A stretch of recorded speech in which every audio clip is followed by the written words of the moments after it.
नमस्कार विद्यार्थियों, बीए एवं बीए बीएड द्वितीय वर्ष भूगोल विषय के अंतर्गत जो हमारा प्रथम प्रश्न पत्र संसाधन भूगोल है, उसके बारे में हम इन ऑनलाइन कक्षाओं के अंदर अध्ययन करना प्रारंभ करेंगे।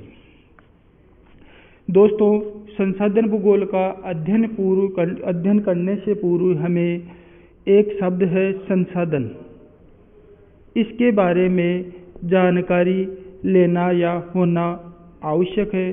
तो हम सबसे पहले यह समझेंगे कि आखिर संसाधन होते क्या हैं। ठीक है, इसको हम साधारण तौर पर परिभाषा में व्यक्त करने के लिए 3 शब्दों के समूह में समझते हैं। पहला शब्द है प्रकृति, दूसरा शब्द है अपना साधन और तीसरा शब्द है मानव उपयोगी। ठीक है, इन 3 शब्दों को हम जोड़ते हुए परिभाषा बनाएं तो परिभाषा होगी प्रकृति में पाए जाने वाले सभी साधन जो मानव उपयोगी हो संसाधन कहलाते हैं। लेकिन भौगोलिक दृष्टि से या भूगोल की दृष्टि से हमें थोड़ी इस परिभाषा को और अधिक स्पष्ट करना आवश्यक है, और इसे स्पष्ट करने के लिए हम इस परिभाषा को थोड़ी विस्तृत कर सकते हैं। जैसे कि प्रकृति शब्द के आगे हम प्रकृति प्रदत्त शब्द लगाएंगे। साधन शब्द को हम 3 शब्दों में विभक्त करेंगे। पहला शब्द पदार्थ, दूसरा शब्द घटक और तीसरा शब्द हम इसके अंतर्गत सम्मिलित करेंगे तत्व। ठीक है, तो अब परिभाषा हो जाएगी प्रकृति पदार्थ वे सभी पदार्थ घटक तत्व जो मानव के उपयोगी हो संसाधन कहलाते हैं। इस परिभाषा को हम थोड़ा और विस्तृत कर सकते हैं। तो हम किस प्रकार से विस्तृत करेंगे? जो ये तीनों पदार्थ शब्द हैं, पदार्थ घटक और तत्व, इनको अवस्थाओं में भी हम बांट सकते हैं। कितनी अवस्थाओं में? 2 अवस्थाओं में। कौन कौन सी 2 अवस्थाएं होगी? पहली अवस्था होगी जैविक और दूसरी अवस्था होगी अजैविक। ठीक है, तो हम 2 अवस्थाओं में पदार्थ घटक और तत्व को वर्गीकृत कर सकते हैं। एक अवस्था होती है जैविक और दूसरी अवस्था होती है अजैविक। ठीक है, और मानव उपयोगी शब्द को भी हम 2 शब्दों में विभक्त कर सकते हैं। पहला शब्द है प्रत्यक्ष और दूसरा शब्द है अप्रत्यक्ष। ठीक है, इन शब्दों को संयोजित करते हुए एक हम सुनियोजित परिभाषा के रूप में संसाधन को पढ़ते हैं। देखिए क्या होगी परिभाषा इन्हीं सभी शब्दों का उपयोग करते हुए। प्रकृति प्रदत्त वे सभी तत्व पदार्थ घटक जो चाहे जैविक अवस्था में हो चाहे अजैविक अवस्था में हो, प्रत्यक्ष या अप्रत्यक्ष रूप से मानव के उपयोगी हो, उन्हें संसाधन कहते हैं। ठीक है, अपनी परिभाषा क्रमिक रूप से व्यवस्थित हो गई है। वापस से इसको एक बार देख लेते हैं हम। संसाधन प्रकृति पदार्थ वे सभी पदार्थ घटक तत्व जो जैविक या अजैविक अवस्था में होते हैं तथा प्रत्यक्ष या अप्रत्यक्ष रूप से मानव के उपयोगी या मानव की आवश्यकताओं की पूर्ति करने वाले होते हैं, उन्हें हम संसाधन कहते हैं। ठीक है, अब हम संसाधन को अच्छी तरह से समझ चुके हैं कि संसाधन आखिर होते क्या है। अब संसाधन के इसी क्रम को आगे बढ़ाते हुए हम संसाधन भूगोल के अंतर्गत जो हमारा प्रथम अध्याय है, उस प्रथम अध्याय का अध्ययन प्रारंभ करते हैं। और हमारे अध्याय का नाम है, प्रथम अध्याय का नाम है हमारा प्रथम अध्याय है उसका नाम है संसाधन भूगोल का अर्थ, परिभाषा, विकास, विषय क्षेत्र एवं उपागम। ठीक है विद्यार्थियों, इस अध्याय को सरलीकृत रूप से आप लोगों के जो सिलेबस है उसके अंतर्गत लिखा गया है संसाधन भूगोल की परिभाषा, विषय क्षेत्र एवं उपागम। परिभाषा, विषय क्षेत्र एवं उपागम। लेकिन इन तीनों शब्दों को, परिभाषा, विषय क्षेत्र और उपागम के साथ साथ हमें अर्थ और विकास, संसाधन भूगोल का अर्थ और विकास को भी समझना आवश्यक हो जाता है। तो इस अध्याय की अगर हम प्रस्तावना के तौर पर या ऊपरी स्तर पर थोड़ी बहुत जानकारी लेते हैं, जिससे आगे की कड़ी में हमारा यह अध्याय थोड़ा सरल हो सके, इसके लिए मैं आपको पहले बताना चाहता हूँ संसाधन भूगोल के अर्थ के अंतर्गत हम जो हमारा पृथ्वी तल है, जो भूतल है, उस भूतल पर सभी प्रकार के संसाधन, ठीक है, इन सभी संसाधनों के अंतर्गत जो मानव है या हम है वो भी एक संसाधन है, तो उस मानवीय संसाधन को भी सम्मिलित किया जाता है। ठीक है, तो भूतल पर जितने भी संसाधन हैं उन संसाधनों की विशेषताएं, उनकी क्षेत्रीय भिन्नताएं, उनका वितरण किस प्रकार से होता है, किस प्रकार से उनका उपयोग किया जाएगा, किस प्रकार से नए संसाधनों की खोज होती है, और लास्ट के अंदर हमें यह इसमें ध्यान देना होता है कि जितने भी संसाधनों की हमने खोज की है, आगे आने वाली भावी पीढ़ियों के लिए उन संसाधनों का संरक्षण किस प्रकार से किया जाए, उन सभी का थोड़ा बहुत वितरण या विवरण हम संसाधन भूगोल के अर्थ में रखते हैं। उसके पश्चात हम संसाधन भूगोल की परिभाषा, एक व्यवस्थित भौगोलिक परिभाषा है, उसका विवरण देंगे। उसके पश्चात संसाधन भूगोल के विकास के बारे में बताएंगे, किस प्रकार से भूगोल एक मूल विषय बना, उसकी शाखाएं वर्गीकृत हुई और आगे चलकर उन्हीं शाखाओं से संसाधन भूगोल का विकास हुआ। ठीक है, उसके पश्चात संसाधन भूगोल का विषय क्षेत्र, इसके अंतर्गत विषय क्षेत्र के अंतर्गत हम यह पढ़ेंगे कि जितने भी संसाधन या इनकी खोज हुई है या जो खोज किए जा चुके हैं या जिनकी खोज होना अभी बाकी है, उन संसाधनों का विस्तार विवरण कहाँ तक है, किस प्रकार से चरणों में या भागों में विभक्त करके हम इस संसाधन भूगोल को पूरी तरह से सुचारू अध्ययन कर सकते हैं, उसके बारे में जानकारी हमें प्राप्त होगी विषय क्षेत्र के अंतर्गत। ठीक है, लास्ट में आता है उपागम। विद्यार्थियों, हम कोई सा भी विषय पढ़ते हैं तो उस विषय पढ़ने के लिए हमें कुछ विधियों या तरीकों की आवश्यकता होती है, और इन्हीं तरीकों के और विधियों की आवश्यकता हमें संसाधन भूगोल के अंतर्गत होगी। तो संसाधन भूगोल का जो तरीका है पढ़ने का या जो विधियां हैं, जिन जिन विधियां और तरीकों का उपयोग इसके अंतर्गत किया जाएगा, उसको हम उपागम के अंतर्गत पढ़ते हैं। ठीक है, तो हम सबसे पहले चालू करते हैं इसके अध्याय के अंतर्गत। सबसे पहले हम चालू करेंगे यहाँ पर संसाधन भूगोल का अर्थ। संसाधन भूगोल का अर्थ, ठीक है, इसके बारे में मैंने पहले भी आपको थोड़ी बहुत जानकारी दे दी है, अब हम इसकी विस्तृत जानकारी देते हैं। सबसे पहले हमें यहाँ ध्यान रखना होगा भूतल, या इसे हम बोलते हैं पृथ्वी तल। ठीक है, तो हम इस संसाधन भूगोल के परिचय के अंतर्गत हम दो शब्दों या एक शब्द का प्रयोग करेंगे, वो है पृथ्वी तल। ठीक है, तो संसाधन भूगोल के अंतर्गत पृथ्वी तल पर मानव सहित सभी संसाधन या संसाधनों, मानव सहित सभी संसाधनों की विशेषताएं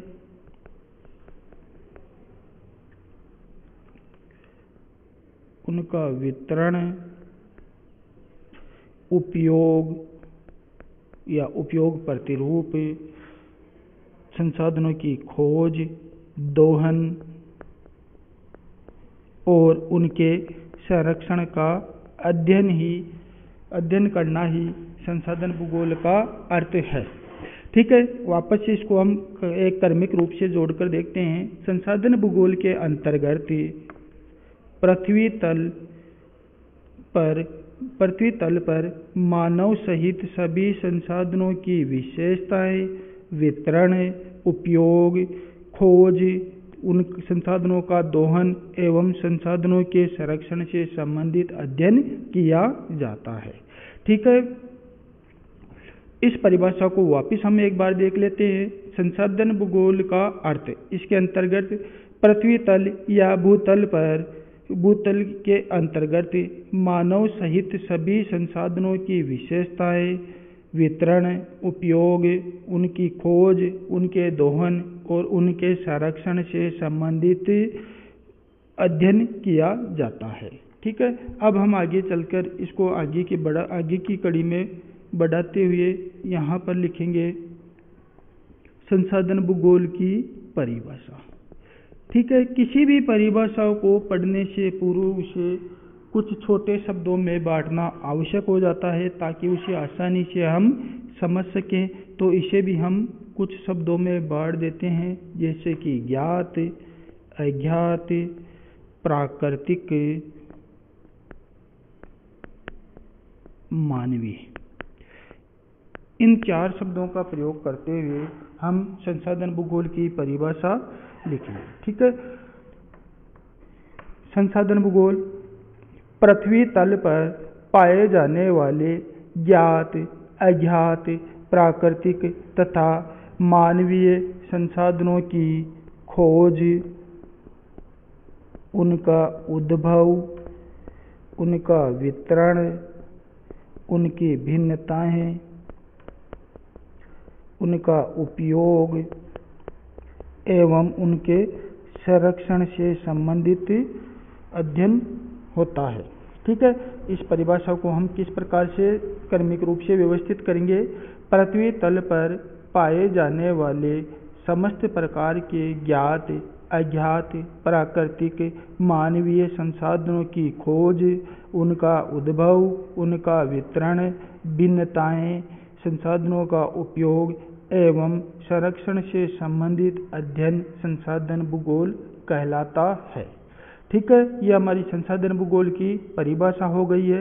परिभाषा के अंतर्गत क्या हुआ, संसाधन भूगोल पृथ्वी तल पर पाए जाने वाले ज्ञात, अज्ञात, प्राकृतिक, मानवीय संसाधनों की खोज, उनके उद्भव, उनके वितरण, उनमें परस्पर या स्थानिक भिन्नताएं, उनके उपयोग एवं संरक्षण से संबंधित अध्ययन करता है। यह हमारी संसाधन भूगोल की परिभाषा हो गई। ठीक है, इसके बाद में अब हम पढ़ेंगे अगली कड़ी के अंदर संसाधन भूगोल का विकास। ठीक है विद्यार्थियों, संसाधन भूगोल का विकास पढ़ने से पूर्व हमें थोड़ी बहुत जानकारी भूगोल के विकास के संदर्भ में होनी आवश्यक है। जैसा कि हम सब जानते हैं, प्रारंभिक तौर पर भूगोल को जब मूल विषय बनाया गया था उस समय इसे 2 शाखाओं में विभक्त किया गया था। प्रथम शाखा थी भौतिक भूगोल और द्वितीय शाखा थी मानव भूगोल। ठीक है, जितने भी भौगोलिक तथ्य थे उन भौगोलिक तथ्यों में जो प्रकृति से संबंधित तथ्य थे या जो प्राकृतिक तथ्य थे उन्हें हम भौतिक भूगोल के अंतर्गत अध्ययन करते थे, और जो मानव और वातावरण से संबंधित या मानव और वातावरण के अंतर संबंधों से संबंधित तथ्य थे उनका हम अध्ययन मानव भूगोल के अंतर्गत करते थे। ठीक है, तो भूगोल की जो मूल विषय बना भूगोल, उस समय इसकी 2 शाखाएं थी प्रमुख रूप से, एक भौतिक भूगोल और दूसरी मानव भूगोल। भौतिक भूगोल के अंतर्गत हम प्राकृतिक तथ्यों का अध्ययन करते थे और मानव भूगोल के अंतर्गत हम मानवीय तथ्यों और उनके वातावरण से अंतर संबंधों का अध्ययन करते थे। दोस्तों, आशावादी मानव के द्वारा प्रत्येक विषय के अंदर अनेक प्रकार के खोज अन्वेषण किए गए, उन्हीं के फलस्वरूप भूगोल विषय का भी विस्तार बढ़ता गया और जो भूगोल की 2 मूल शाखाएं थी भौतिक भूगोल और मानव भूगोल, इनका भी उप शाखाओं में धीरे धीरे विस्थापन किया गया। जैसे कि भौतिक भूगोल आगे चलकर अनेक उप शाखाओं में विभक्त हो गया, जैसे कि भू आकृति विज्ञान, जलवायु विज्ञान, समुद्र विज्ञान और जैव भूगोल।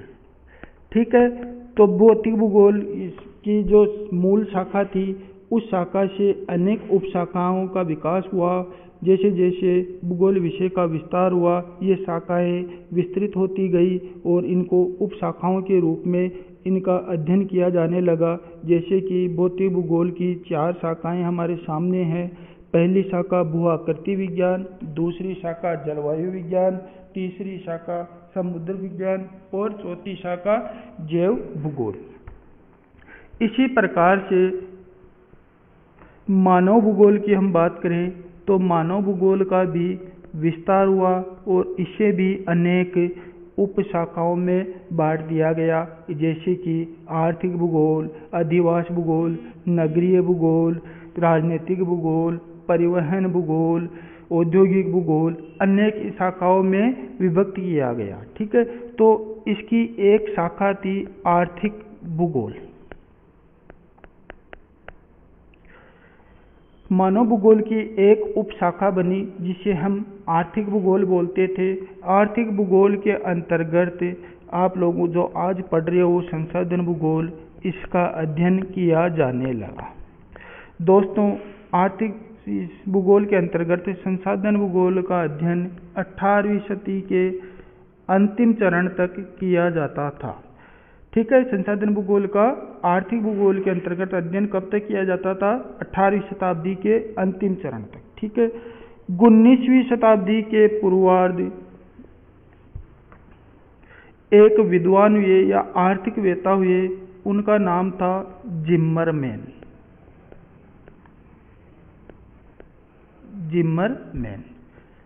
इन जिम्मरमैन महोदय ने 1953 में एक पुस्तक लिखी।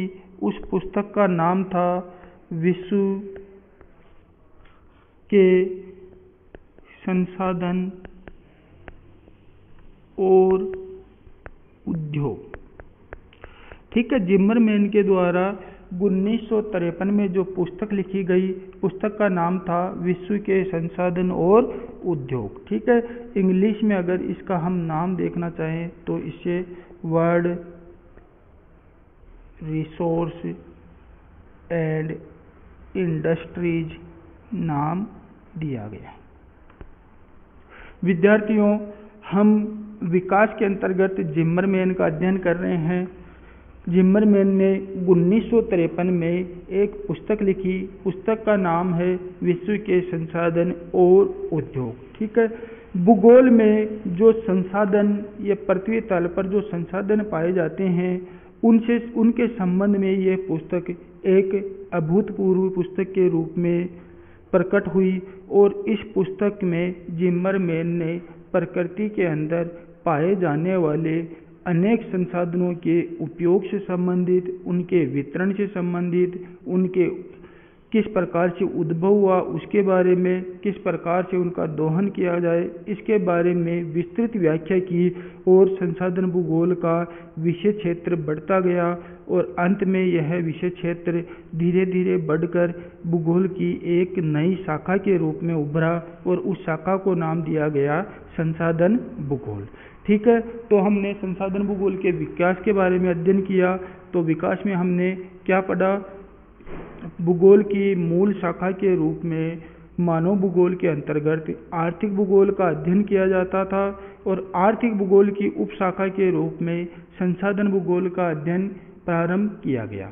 कब प्रारंभ किया गया? ये 1953 में जिम्मरमैन महोदय की जो पुस्तक थी विश्व के संसाधन और उद्योग, उसके फलस्वरूप अनेक आर्थिकवेता, भूगोलवेता संसाधनों की तरफ ध्यान आकर्षित करने लगे और आगे चलकर उन्हीं विद्वानों या भूगोलवेताओं, आर्थिकवेताओं के द्वारा इस विषय से संबंधित विषय क्षेत्र को विस्तृत किया गया और अंत में यह भूगोल की एक शाखा के रूप में उभरा और उस शाखा को हमने क्या नाम दिया है? संसाधन भूगोल। ठीक है बच्चों, तो इस प्रकार से हमने संसाधन भूगोल का अर्थ पढ़ लिया, संसाधन भूगोल की परिभाषा पढ़ ली, संसाधन भूगोल का विषय क्षेत्र संसाधन भूगोल का विकास पढ़ लिया। ठीक है, अब हम बात करेंगे आगे संसाधन भूगोल का विषय क्षेत्र। देखिए बच्चों, विषय क्षेत्र की अगर हम बात करते हैं तो संसाधन भूगोल का जो आज वर्तमान में स्वरूप है वो स्वरूप अत्यंत विस्तृत हो चुका है, और इसी विस्तृत स्वरूप को ध्यान में रखते हुए हम संसाधन भूगोल के विषय क्षेत्र को 4 प्रमुख बिंदुओं में वर्गीकृत करते हुए इसका अध्ययन करते हैं। ठीक है, तो विषय क्षेत्र के जो 4 प्रमुख बिंदुओं में वर्गीकृत किया गया है, तो उसके अंतर्गत जो प्रथम बिंदु आता है या प्रथम भाग है उसका नाम है प्राकृतिक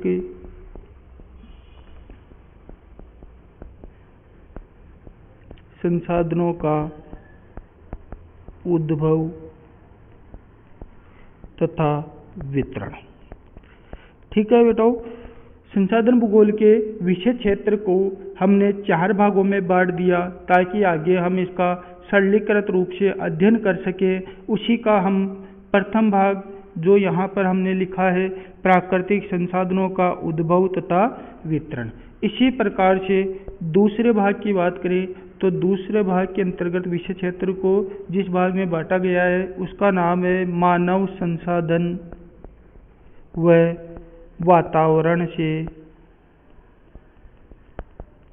इनका संबंध। ठीक है विद्यार्थियों, विषय क्षेत्र को 4 भागों में हम बांटकर पढ़ रहे हैं। पहला भाग है हमारा प्राकृतिक संसाधनों का उद्भव तथा वितरण, और दूसरा भाग है मानव संसाधन और मानव संसाधन का वातावरण से संबंध।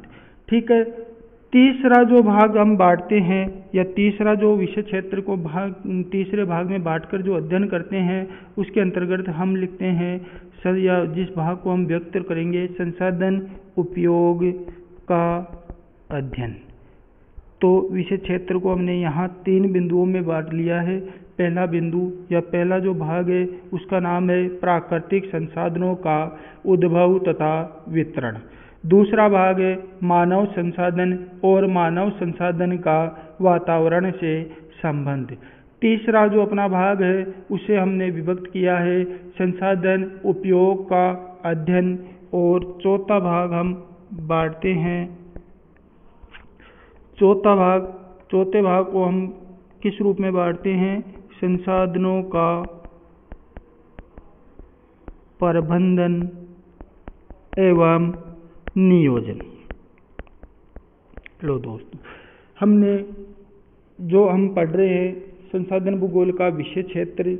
हमने ये ध्यान रखा कि आज का जो वर्तमान समय है संसाधन भूगोल का जो विषय है एक विस्तृत विषय के रूप में हो चुका है, और इस विस्तृत विषय को अधिक सरलीकृत रूप में अध्ययन करने के लिए हमने इस विषय क्षेत्र को 4 प्रमुख भागों में बांट दिया। पहला भाग प्राकृतिक संसाधनों का उद्भव तथा वितरण, दूसरा भाग मानव संसाधन और इनका वातावरण से संबंध, तीसरा भाग हमने जो बांटा वो है संसाधन उपयोग का अध्ययन, और चौथा भाग जो हमने बांटा वो है संसाधनों का प्रबंधन एवं नियोजन। ठीक है, अब हम इन चारों भागों के बारे में थोड़ी सी जानकारी लेंगे।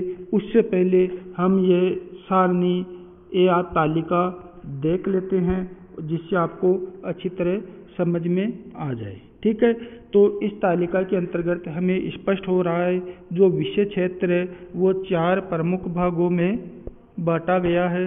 पहला भाग है प्राकृतिक संसाधनों का उद्भव तथा वितरण, दूसरा भाग है मानव संसाधन, तीसरा भाग है संसाधन उपयोग का अध्ययन, और चौथा भाग है संसाधन प्रबंधन तथा उनका नियोजन। ठीक है, अब हम इसी तालिका को देखते हुए आगे क्रम से बढ़ेंगे, और सबसे पहले हम अध्ययन करेंगे प्राकृतिक संसाधनों के उद्भव तथा वितरण का। ठीक है, तो इसके अंतर्गत हम यह मानते हैं संसाधन भूगोल का जो विषय क्षेत्र है उसके अंतर्गत जो प्रथम भाग है प्राकृतिक संसाधनों की का उद्भव तथा उनका वितरण। इसके अंतर्गत हम प्राकृतिक संसाधनों की उत्पत्ति की संपूर्ण प्रक्रिया का अध्ययन करते हैं। किस प्रकार से किसी संसाधन की उत्पत्ति होती है उसके बारे में अध्ययन करते हैं, और भूतल या पृथ्वी तल पर वो संसाधन कितनी मात्रा में पाया जाता है उस मात्रा का अध्ययन करते हैं, और इसके आधार पर जो मात्रा के आधार पर हम उसका उपयोग निर्धारित करते हैं। ठीक है बच्चों, तो जो विषय क्षेत्र का प्रथम भाग है प्राकृतिक संसाधनों का उद्भव तथा वितरण, इसके अंतर्गत हम क्या पढ़ने की कोशिश करते हैं कि किसी संसाधन की उत्पत्ति किस प्रकार से हुई है, उत्पत्ति होने के पश्चात पृथ्वी तल पर उसकी कितनी मात्रा पाई जाती है, किस प्रकार से उसका वितरण पाया जाता है, और उसका उपयोग किस प्रकार से किया जाए या उसका उपयोग निर्धारण किस प्रकार से किया जाए, इसका अध्ययन हम इस विषय क्षेत्र के प्रथम भाग के अंतर्गत करते हैं। ठीक है, प्राकृतिक संसाधनों के अंतर्गत आप सबको पता है जो हमारा जल संसाधन है वो प्राकृतिक संसाधन है, मृदा संसाधन है वो प्राकृतिक संसाधन है, वनस्पति है वो है प्राकृतिक है, जितने भी पृथ्वी तल पर जीव जंतु या जंतु जगत पाया जाता है वो प्राकृतिक संसाधनों के अंतर्गत सम्मिलित किया जाता है, और पृथ्वी क्षेत्र पर या पृथ्वी तल पर जितने भी खनिज पाए जाते हैं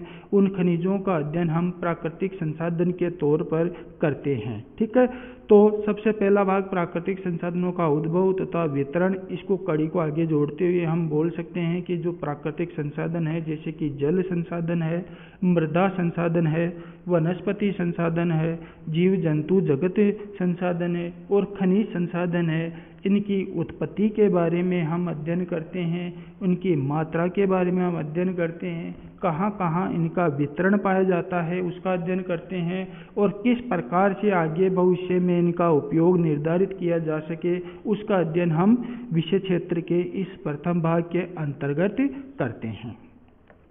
ठीक है, अब बच्चों हम दूसरा विषय क्षेत्र का जो भाग है मानव संसाधन उसका अध्ययन करेंगे। दूसरा भाग कौन सा है अपना, मानव संसाधन।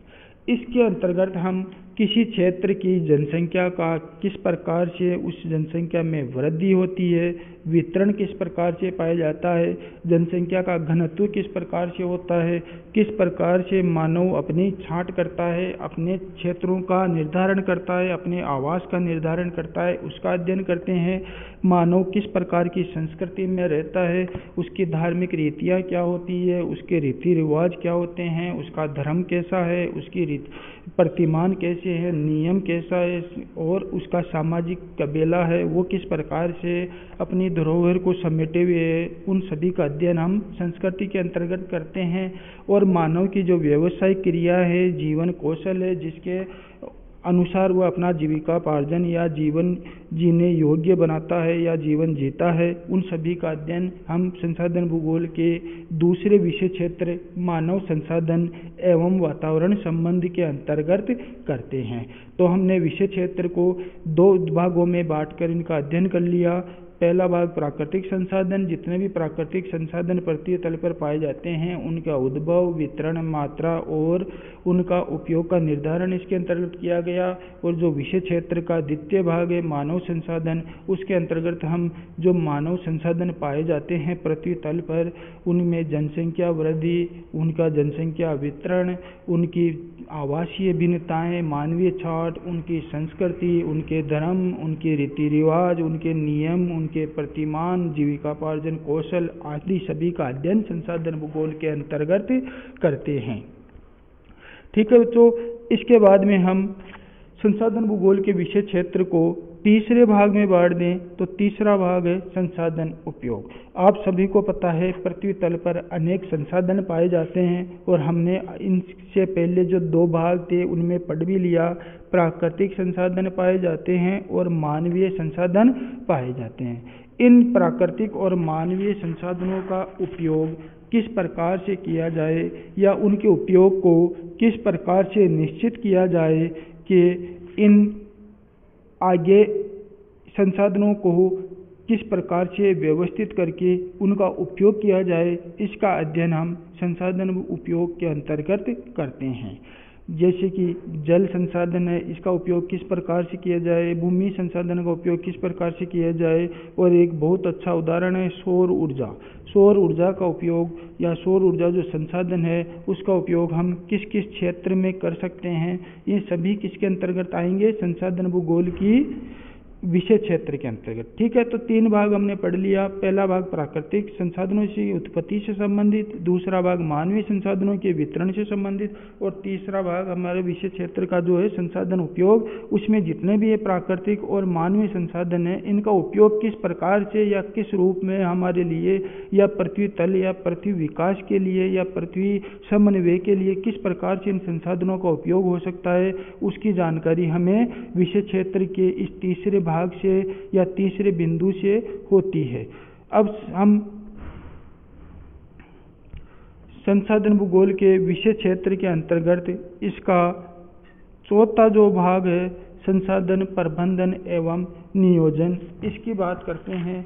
तो इसके अंतर्गत जितने भी संसाधन पाए जाते हैं उनका प्रबंधन किस प्रकार से किया जाए, उनको किस प्रकार से नियोजित किया जाए कि ये सभी संसाधन हमारे आज की जो पीढ़ियां है उनके लिए उपलब्ध हो सके या उपयोगी हो सके, और आगे आने वाली जो हमारी भावी पीढ़ियां हैं वो भी इन संसाधनों का लाभ प्राप्त कर सके।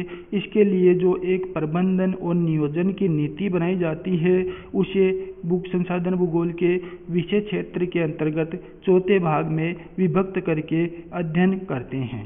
संसाधन प्रबंधन के अंतर्गत हम संसाधनों का मूल्यांकन करते हैं, उनके संरक्षण की विधियों की खोज करते हैं, किस प्रकार से उनका अनुकूलतम उपयोग हो सके इसके बारे में जानकारी प्राप्त करते हैं, और इनके जो भावी नियोजन है उस नियोजन के लिए क्या क्या नीतियां बनाई जाए, किस प्रकार की आर्थिक राजनीतिक आधार पर इनकी रणनीतियां तय की जाए, उनका अध्ययन हम संसाधन भूगोल के प्रबंधन के अंतर्गत करते हैं। ठीक है बच्चों, आगे हमने इस प्रकार हमने संसाधन भूगोल का अर्थ पढ़ लिया, संसाधन भूगोल की परिभाषा पढ़ ली, संसाधन भूगोल का विकास पढ़ लिया, संसाधन भूगोल का विषय क्षेत्र पढ़ लिया। अब हमारे इस टॉपिक में लास्ट में बचता है संसाधन भूगोल के उपागम। संसाधन भूगोल के उपागम की अगर हम बात करें तो मैंने आपको इस अध्याय को प्रारंभ करने से पूर्व ही बता दिया था कि उपागम से तात्पर्य हमारा क्या है।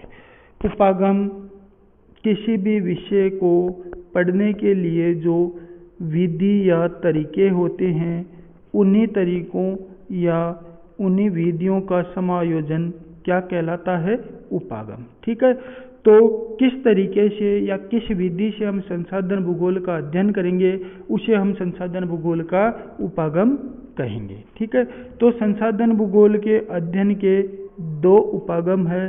प्रथम उपागम है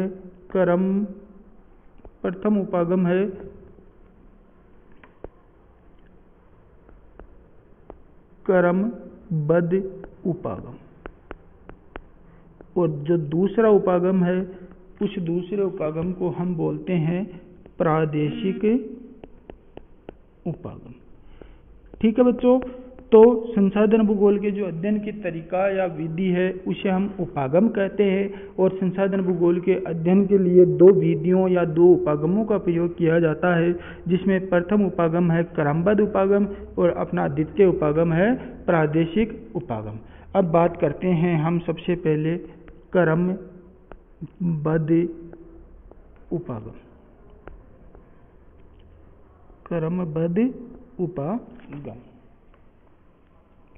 ठीक है, क्रमबद्ध उपागम विधि क्या होती है इस विधि के बारे में हम पढ़ेंगे। ठीक है, तो इस विधि के अंतर्गत एक इकाई के संसाधनों को अलग अलग अध्यायों में बांटकर अध्ययन किया जाता है। समझने के लिए बच्चों मैं आपको समझाता हूँ, जैसे कि ये कोई क्षेत्र है, इस क्षेत्र के अंदर अनेक प्रकार के संसाधन पाए जाते हैं। मान लो ये कृषि भूमि है, यहाँ पर औद्योगिक गतिविधियाँ होती है, यहाँ मानव समाज निवास करता है और यहाँ पर भी कुछ छिटपुट कृषि क्रियाएं होती है। अब क्रमबद्ध उपागम को ध्यान में रखते हुए हम किस प्रकार से पढ़ेंगे, इसे हम या प्रदेश मान लो या इसे क्या मान लेंगे हम, एक इकाई। ठीक है। ये एक इकाई है जिसमें विभिन्न प्रकार की गतिविधियां हो रही है, विभिन्न प्रकार के संसाधनों का उपयोग करते हुए यहाँ पर अनेक प्रकार की गतिविधियां हो रही है। तो इसके अंतर्गत क्या करेंगे, हम इस इकाई का अध्ययन करने के लिए हम इस इकाई को छोटे छोटे अनेक रूपों में बांट देंगे।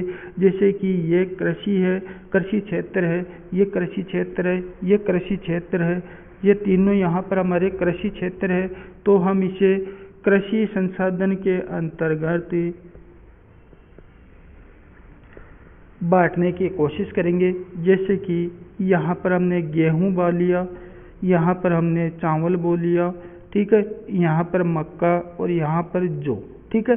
तो हम क्रमबद्ध विधि के अंतर्गत कृषि संसाधन के अंतर्गत गेहूँ प्रदेश का अध्ययन करेंगे, चावल प्रदेश का अलग अध्ययन करेंगे, मक्का प्रदेश का अलग अध्ययन करेंगे, जौ प्रदेश का अलग अध्ययन करेंगे। तो हमने क्या किया, क्रमबद्ध विधि के अंदर एक इकाई के अंतर्गत जो संसाधन थे उनको अलग अलग क्रमों में बांटकर उनका अलग अलग क्रमिक रूप से अध्ययन करते हैं। तो ये विधि क्या कहलाती है, क्रमबद्ध विधि। क्रमबद्ध विधि का तात्पर्य क्रम से अध्ययन। क्रम से अध्ययन कैसे होगा, कृषि संसाधन है, उसके अंतर्गत कृषि के अंतर्गत जितनी भी फसलें हैं उनका अलग अलग क्रमिक रूप से अध्ययन हो जाएगा। यह औद्योगिक प्रदेश है, इसमें अलग अलग प्रकार के उद्योग हैं, उनका अलग अलग प्रकार से भिन्न भिन्न अध्ययन किया जाएगा।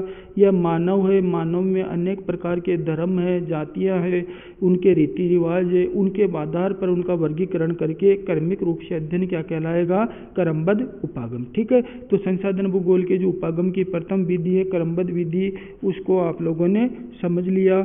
एक बार इसको हम लिखने की दृष्टि से इसको इस प्रकार से बोल सकते हैं, इस विधि के अंतर्गत एक इकाई में पाए जाने वाले संपूर्ण संसाधनों को अलग अलग अध्यायों में विभक्त करके उनका अध्ययन किया जाता है।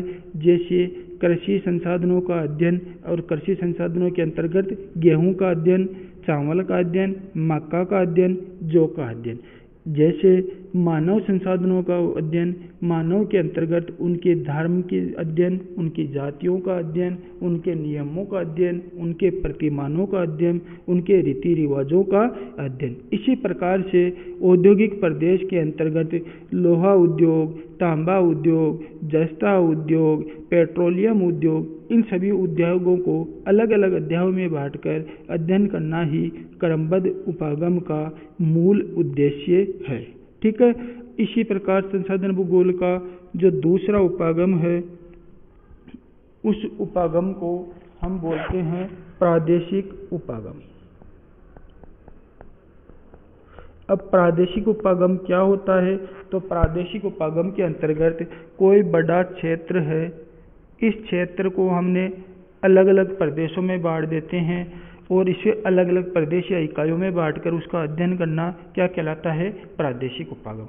दोस्तों या विद्यार्थियों, इसमें आप लोगों को यह ध्यान रखना पड़ेगा कि जो क्रमबद्ध उपागम था उसमें हमने एक प्रदेश के अंदर जितने भी संसाधन हैं उन संसाधनों का अलग अलग अध्ययन किया था, जबकि प्रादेशिक उपागम में हम क्या करते हैं, कोई बड़ा प्रदेश या देश है उसको छोटे छोटे प्रदेशों या क्षेत्रों में बांटकर, इकाइयों में बांटकर उस क्षेत्र की संपूर्ण संसाधनों का अध्ययन एक साथ करते हैं। उदाहरण के तौर पर जैसे कि ये भारत देश है, इसके ये 4 राज्य हैं। इन चारों राज्यों के अंदर जो जो संसाधन पाए जाते हैं, चाहे वो कृषि संसाधन हो, चाहे वो उद्योग से संबंधित संसाधन हो, चाहे वो मानव से संबंधित संसाधन हो, उन सभी संसाधनों का एक साथ अध्ययन प्रादेशिक उपागम के अंतर्गत किया जाता है। तो विद्यार्थियों, आप लोग प्रादेशिक संसाधन भूगोल के उपागमों को आसानी से समझ गए होंगे। संसाधन भूगोल के जो उपागम हैं वो 2 प्रकार के उपागम हैं, या साधारण भाषा में हम बोल दें तो अध्ययन की जो विधियाँ है वो 2 प्रकार की है। पहली विधि है क्रमबद्ध उपागम और दूसरी विधि है प्रादेशिक उपागम। क्रमबद्ध उपागम के अंतर्गत हम एक निश्चित इकाई, क्षेत्र, प्रदेश या देश के अंतर्गत जितने भी संसाधन पाए जाते हैं उन्हीं सभी संसाधनों को अलग अलग विभक्त करके उनका अध्ययन करते हैं।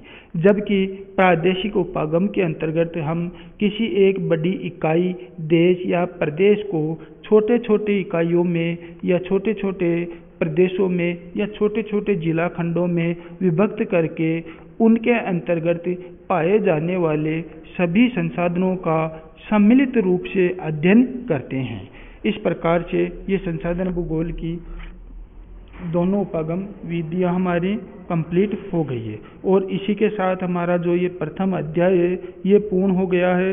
इस अध्याय की जो PDF नोट्स हैं वो आप लोगों को उपलब्ध करवा दी जाएगी। इसी अध्याय के साथ साथ ऐप के ऊपर आपको PDF मिल जाएगी। धन्यवाद।